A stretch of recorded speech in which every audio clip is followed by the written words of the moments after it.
when I sit down to write a story, I don't just say, all right, what about me can I put in this book because it makes it more authentic, or somehow I understand it better. I'm usually wrestling with something way down deep inside.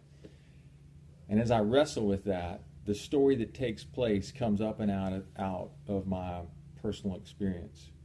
Nicaragua is very close to me. I was first introduced to it in 1999 after Hurricane Mitch. You can read about this in the back of the book. I tell the story of my introduction to Nicaragua. I've stayed in contact with my friends down there ever since. And it's a place it's dear to my heart. It's close to me. It's the place on planet Earth where the Lord challenges all of my assumptions, all of my indifference. And that's a big key for me now in this book, is that indifference is the curse of this age. And it was my introduction to Nicaragua that, yeah, you're right. You agree with me, huh?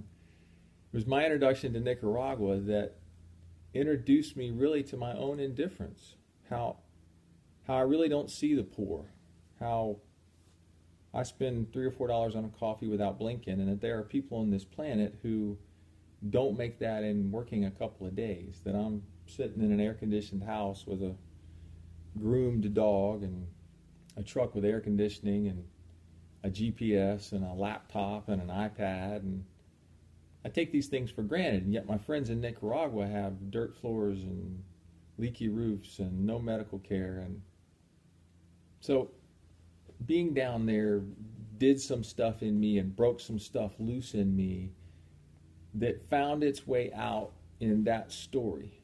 That story is about a drug dealer in Miami whose decisions bring about some very real pain and hurt to someone he loves a whole lot. And he's indifferent. He goes through life indifferent to his own decisions. That costs him.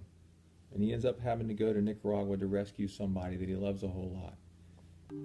It's a tender story. It's dear to my heart. It may be, I want to say it's one of the most intensely personal stories I've ever written.